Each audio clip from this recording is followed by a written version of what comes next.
Vous écoutez Québec Réveil sur les ondes de CKIA. Nous recevons ce matin Pauline Marois, ex-première ministre du Québec, et je précise la première et la seule femme qui a dirigé le Québec jusqu'à maintenant. Merci d'être avec nous, Pauline Marois. Oui, ça me fait plaisir de me retrouver avec vous aujourd'hui. Merci. On vient de vivre une élection aux États-Unis, entre Donald Trump et Hillary Clinton, et je vous entendais avec Patricia Roy ce fameux soir-là, et j'ai l'impression qu'une partie de vous aurait aimé que le plafond de verre soit brisé aux États-Unis. Est-ce que je me trompe? Non seulement vous ne vous trompez pas, mais c'était essentiellement mon espoir, mon souhait, mon désir, et je m'étais d'ailleurs engagée à participer à l'émission en me disant je vais quand même avoir la chance d'être aux premières loges pour commenter l'élection d'une femme à la tête du plus grand pays démocratique du monde, du plus riche, qui allait enfin briser le plafond de verre. Malheureusement, tout au long de la soirée, j'ai, comme tout le monde, déchanté et constaté que malgré tous les talents, toutes les compétences, les connaissances, l'expérience, écoutez, on peut en mettre, c'est une feuille de route très, très longue qu'a Hillary Clinton. Mm-hmm. Elle se fait battre par quelqu'un qui est grossier, qui est pas préparé à occuper la présidence des États-Unis d'Amérique, qui insulte les femmes, qui a des propos racistes, qui veut construire un mur avec le Mexique. Alors, moi, je suis renversée. Bon, il y a eu toutes les analyses se sont faites. C'était pas la bonne personne, peut-être, au bon moment, mais personne ne va m'enlever de la tête le fait que d'être une femme a joué. Je vais vous donner un exemple très, très concret. Mm-hmm.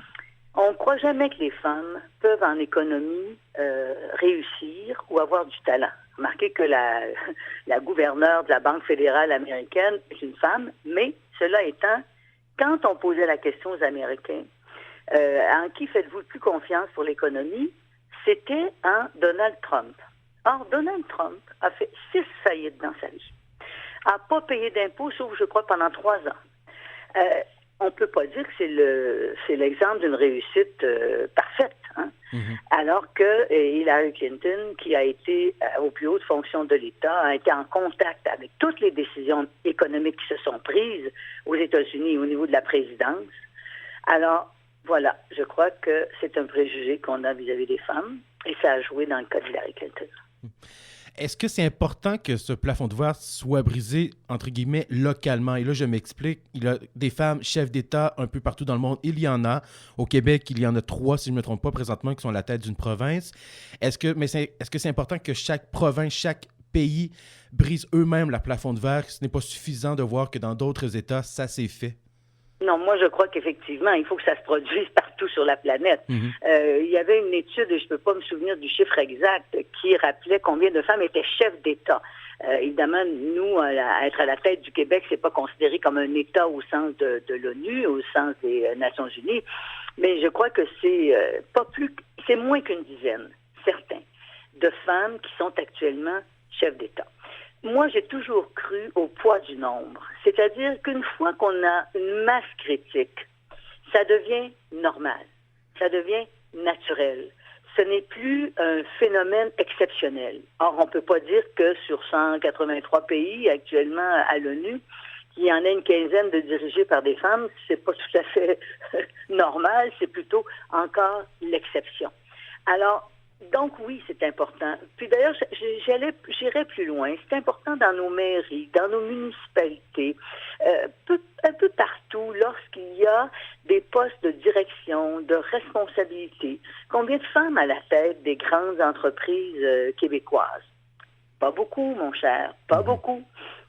Et combien de femmes membres des conseils d'administration, autant d'institutions que de grandes entreprises? Pas beaucoup.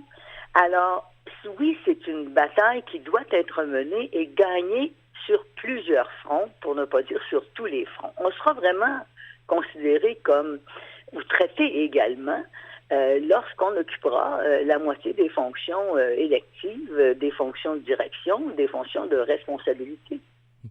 Je ne peux pas m'empêcher, lorsque justement je vous écoutais parler de cette campagne qu'il y a eu entre Donald Trump et Hillary Clinton, faire des parallèles avec votre propre course en 2014, Pauline Marois. J'ai eu l'impression que vous deviez vous défendre sur des aspects que vos adversaires n'avaient pas besoin de faire. J'ai l'impression que justement le fait que vous étiez une femme a rendu votre course plus difficile que ça aurait pu être pour un homme.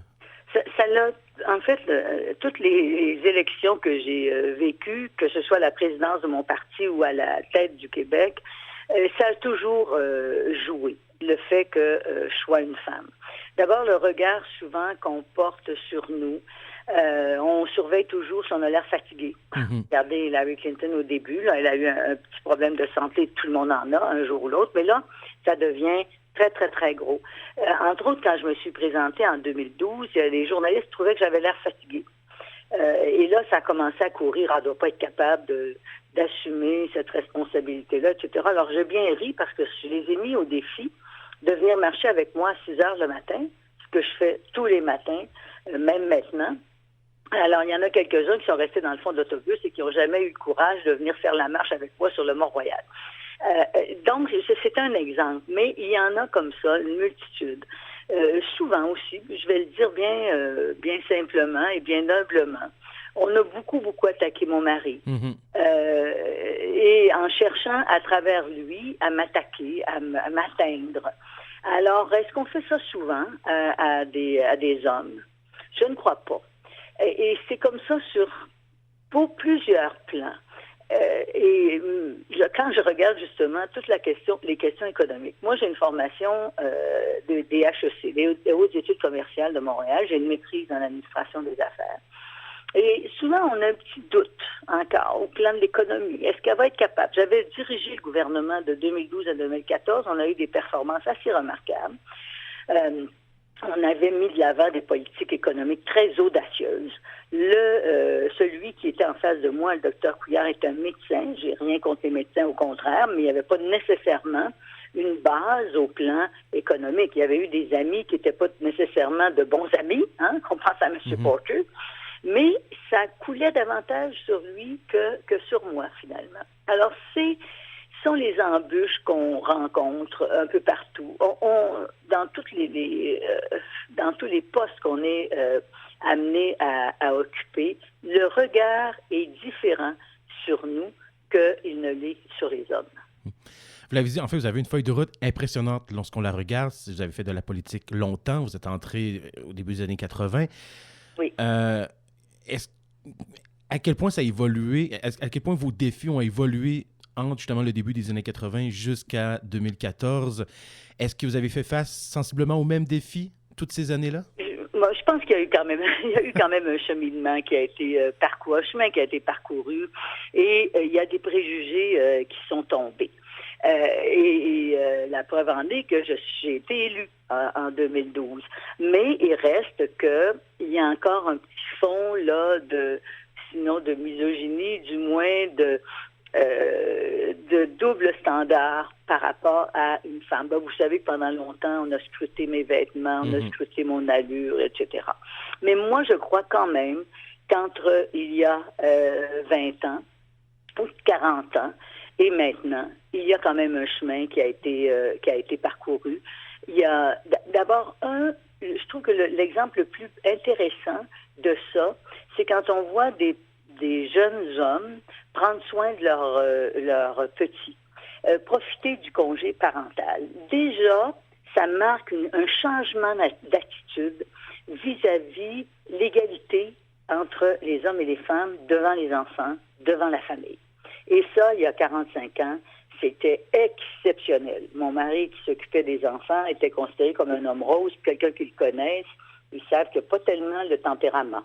Mais il prenait soin des enfants et c'était pas gênant pour lui. Ça faisait partie de ses responsabilités de père. Mais ça a beaucoup évolué par rapport au passé. On accepte davantage quand même de voir que des femmes puissent vouloir accéder aux plus hautes fonctions.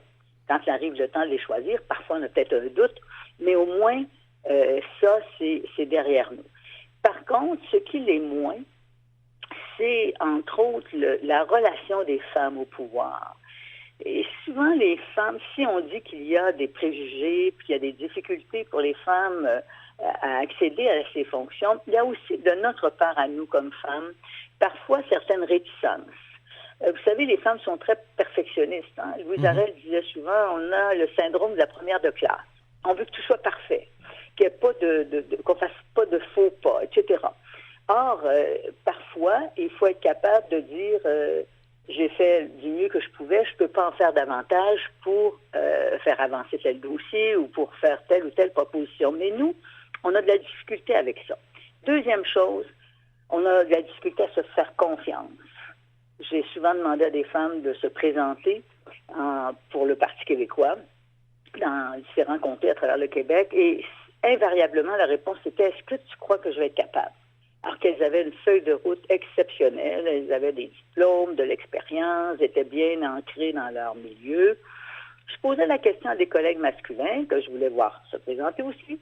Ils me disaient « Ah, c'est peut-être une bonne idée. » Finalement, il y a des choses qui me préparent à faire ça. J'y avais déjà pensé. C'est une différence, elle est importante. Et en ce sens-là, il faut que les femmes apprivoisent le pouvoir et se fassent confiance, surtout. Je l'ai dit il n'y a pas si longtemps, votre feuille de route est impressionnante. Nommer tous les ministères que vous avez fait, ça pourrait être long. C'est quoi votre grande fierté de tout votre parcours dans ces années politiques, Pauline Marois? Il y en a quelques-unes dans mon... D'abord, le fait d'avoir accédé aux plus hautes fonctions de l'État.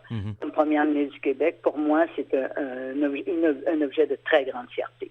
Mais je vous dirais que mes plus grands sujets de plaisir, quand je pense aux réussites qui sont à mon actif, c'est vraiment tout ce qui a trait à la politique familiale. Et aussi ce que j'ai fait au niveau de l'éducation. Mais la politique familiale, ça veut dire les centres de la petite enfance. Bon, malheureusement, on est en train de remettre tout ça en question. Je trouve ça profondément triste parce qu'on va à l'encontre, à mon point de vue, du bien-être des familles. La politique familiale, c'est les CPE, c'est les congés parentaux. On l'a oublié, mais c'est la maternelle à 5 ans à temps plein. C'est des prématernelles 4 ans dans les milieux défavorisés. C'est une politique qui avait une très grande envergure, qui a permis de faire reculer la pauvreté chez les familles à bas et à moyen revenus. On discute beaucoup de l'aide sociale, puis on s'est rendu compte qu'il y a beaucoup moins de personnes actuellement à l'aide sociale qu'il n'y en a eu déjà dans le passé. Mais un des effets de notre politique d'accès au centre de la petite enfance à un prix réduit, c'est que ça a permis à des femmes, chefs de famille monoparentales, qui autrefois, autrement, ne seraient pas allées sur le marché du travail parce que le revenu était trop bas, mais avec un coût à 5 $ ou éventuellement à 7, elles étaient capables d'aller sur le marché du travail, de ramener un revenu décent, tout en s'assurant que leurs enfants étaient bien pris en charge à des coûts acceptables. Et ça a été prouvé par plusieurs économistes.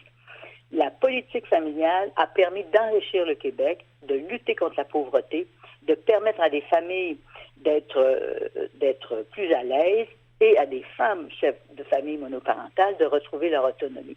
Alors, vous comprendrez que c'est l'objet pour moi d'une très grande fierté. Mais je pourrais ajouter la politique d'électrification des transports, le fait qu'on ait tenu un sommet avec les étudiants, les responsables des universités, les cégeps, et où on a retrouvé la paix sociale, c'était pas rien non plus. On se souviendra que lorsque nous sommes arrivés au gouvernement, le Québec était à feu et à sang, on peut bien le dire. Hein? Il n'y avait pas une journée sans qu'il y ait une manifestation. On avait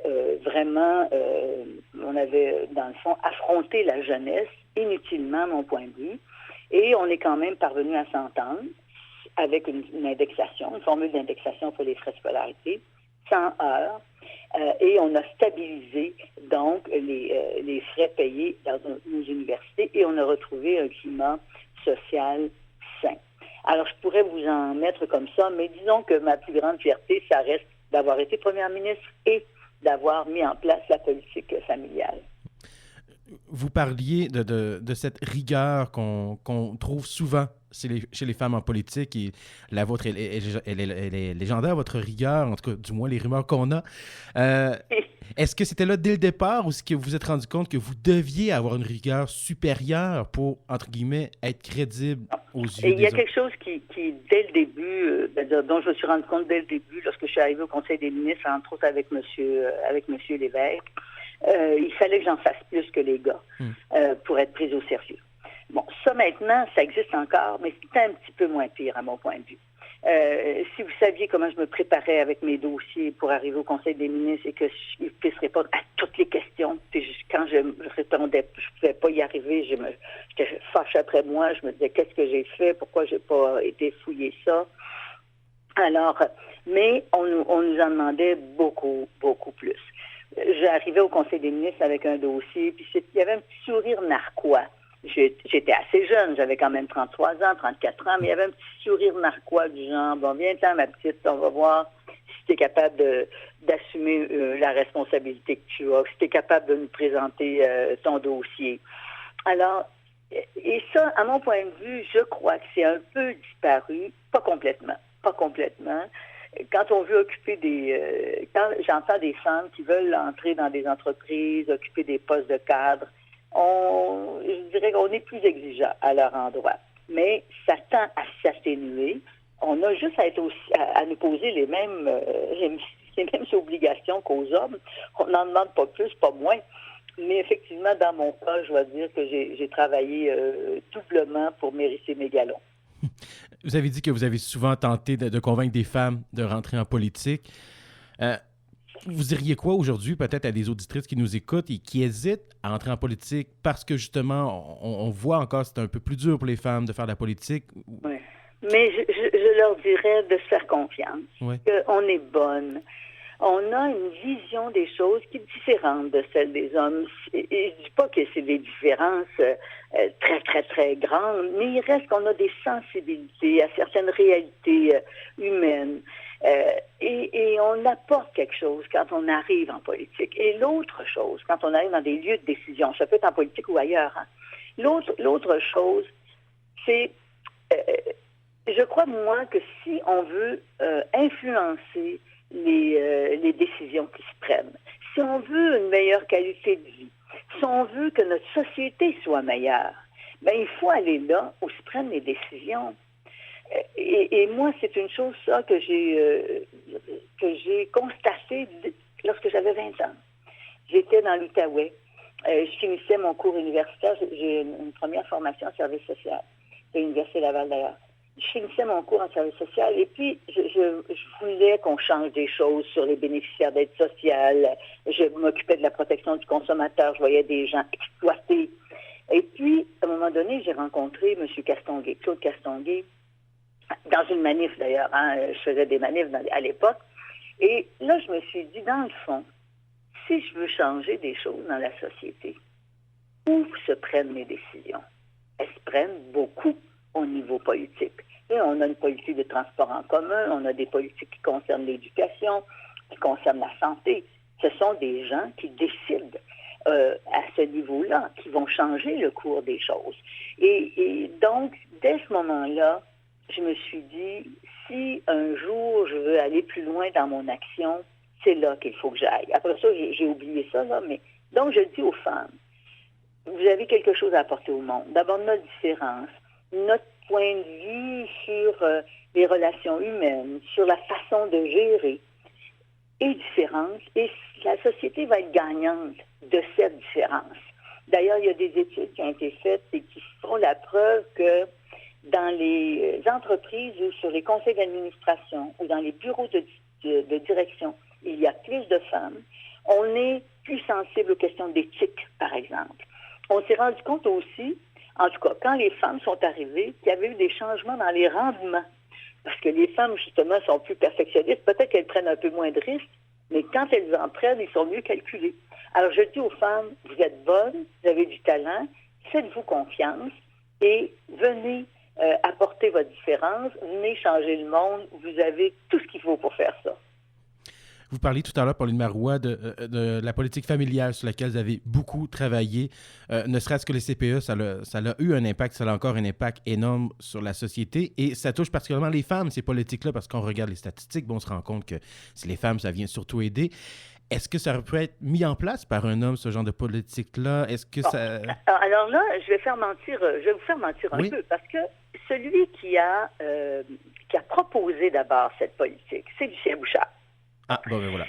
Je vais vous rappeler les événements. On est à l'occasion de l'arrivée de Lucien Bouchard à préparer un sommet. Il va y avoir d'ailleurs 2 réunions au niveau économique, 2 sommets socio-économiques pour essayer d'arriver à atteindre l'équilibre budgétaire.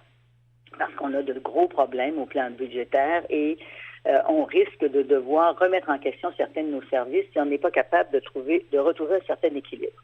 Alors, Lucien Bouchard va demander au secrétariat du comité des priorités de travailler sur différents projets pour essayer d'atténuer les effets négatifs que pourraient avoir les décisions qu'on prendrait pour atteindre le déficit zéro. Et c'est à ce moment-là qu'il va arriver avec cette proposition d'avoir une politique familiale intégrée. Et donc, c'est lui qui la propose. Mais je lui ai dit, parce que ça avait été, au début, c'était très compliqué, parce qu'il y avait des objections à l'intérieur du Conseil des ministres, il y avait des gens qui étaient farouchement contre. J'étais allée le voir, puis je lui avais dit, écoute, j'avais la responsabilité de la famille, mais je n'avais pas tous les pièces du puzzle, si on veut. Alors, j'avais dit à Lucien, écoute, Lucien, si tu veux que ça fonctionne, puis si tu y crois vraiment, donne-moi toute la responsabilité sur ce dossier-là. Tu sais, moi, je rêve de ça depuis que je suis jeune ministre. J'avais 30 ans et je voulais qu'on offre des services de garde, qu'on offre des congés parentaux. J'ai dit, moi, je vais réaliser une partie de mon rêve en faisant cela. Mais j'ai dit, j'ai besoin de ton aide parce que si je ne suis pas appuyée, compte tenu qu'il y a des résistances à l'intérieur de notre gouvernement, ça risque de ne pas être facile. Et puis finalement, Lucien m'avait confié toute la tâche et j'ai été appuyée tout au long de ma démarche. Donc, c'est quand même Lucien Bouchard qui avait initialement eu cette idée, ou du moins des gens qui l'entouraient, et qui avait, lui, pris le projet à bras-le-corps. Donc, oui. Maintenant, pour le reste, ben là, c'est moi qui l'ai fait, alors je suis très fière de ça, c'est tout. Je trouve ça intéressant dans votre réponse, on sent l'idéaliste qu'il y a en vous, Pauline Marois, et je me demandais, est-ce que cet idéal-là, c'est ce qui nous nourrit pour aller en politique? Comment faire pour qu'il ne se fasse pas manger dans cette machine politique? Est-ce que justement c'est cet idéal-là qui fait que finalement ça ne meurt pas? Parce qu'on l'entend encore, là, il est encore dans votre discours, cet idéal-là que vous avez en vous. Comment faire pour ne pas se faire dévorer ça dans la machine politique face à toutes les contraintes, face à tous les compromis qu'on doit faire aussi en politique? Oui, mais d'abord, quand on décide d'aller en politique, il faut savoir pourquoi. Ça, c'est la première chose. Si on y va pour le pouvoir, pour le glamour, pour le fait qu'on est souvent sur la place publique, n'y allez pas. C'est trop contraignant, c'est trop difficile, c'est trop exigeant, et puis il y a trop de frustration. Mais si vous y allez, allez-y pour des vraies raisons. Moi, quand je me suis engagée en politique, déjà, comme je vous le disais, à 20 ans, je réfléchissais à ça. Quand je me suis engagée en politique, c'est pour 2 idéaux. Un, c'était l'égalité des chances, lutter contre la pauvreté, réduire les écarts. Et le deuxième idéal, c'est la souveraineté ou l'indépendance du Québec. Alors, bon, comment on fait pour résister? Ben, je pense qu'il faut toujours se rappeler pourquoi on s'est engagé. Toujours revenir à nos racines, à notre base. Et puis, à se poser la question régulièrement, quand on a à prendre des décisions, même si on fait quelques compromis parce qu'on ne peut pas tout faire comme on le souhaitait, c'est souvent le cas. Qu'est-ce que on gère l'argent des Québécois. Et donc, on ne peut pas faire n'importe quoi, puis il faut être responsable, raisonnable. Alors, des fois, on voudrait aller beaucoup plus loin, puis il y a les contraintes financières, administratives, techniques nous en empêchent. Mais il faut toujours se rappeler pourquoi on est là. D'abord, pourquoi, puis pour qui après. Moi, ça m'a toujours animée. Et même les jours où je savais que je faisais des compromis, je me disais, est-ce que je l'ai fait pour les bonnes raisons? Est-ce que ça va me permettre de garder le cap, même si je suis obligée d'aller un petit peu à droite, puis l'autre fois de reculer un petit peu? Est-ce que je reste dans la trame, si on veut, que je me suis fixée, dans les perspectives que je me suis fixées comme engagement? Et il faut aussi être capable de partager ça avec des gens qu'on aime, que ce soit dans mon cas, moi, mon conjoint, que ce soit ma famille, ou des amis près, même des conseillers qui m'entouraient. Quand j'embauchais des conseillers, ils savaient ce que je pensais. Ils savaient où je voulais aller. Et ça nous aide aussi au moment où on a des coups durs. Puis moi, j'en ai eu quelques-uns quand même. Hein? Je pourrais vous en raconter. Mais au moment où on a les coups durs, ben les gens qui nous entourent sont capables de faire le point avec nous. Et puis de peser le pour et le contre. Et de dire, est-ce que malgré cela, ça vaut la peine de continuer? Et c'est comme ça que moi, j'ai réussi à... C'est vrai que je suis une idéaliste, puis je crois encore à ce que je vous dis. Puis je crois encore qu'on devrait faire de la politique comme ça, toujours dans une perspective de dire je veux le meilleur pour mon peuple, je veux que les décisions que je prenne permettent à des gens d'avoir une meilleure qualité de vie, de mieux vivre. Alors, c'est comme ça qu'on fait de la politique avec le cœur à la bonne place. Moi, je pense qu'il n'y a pas d'autre façon, à mon point de vue. On sent donc, vous l'avez dit, l'idéaliste est encore là. Maintenant que vous avez occupé les plus hautes fonctions après plus de 3 décennies en politique active, comment aujourd'hui vous mettez en pratique cet idéal-là? Ben, j'imagine qu'on ne peut pas mettre ça à off du jour au lendemain. Non, on ne peut pas mettre ça à off du jour au lendemain. Ben, d'abord, je m'implique au niveau de certaines organisations, entre autres une organisation internationale, le CECI, qui est un centre d'aide aux peuples en difficulté à travers le monde, aux personnes en difficulté à travers le monde, particulièrement dans les pays en développement.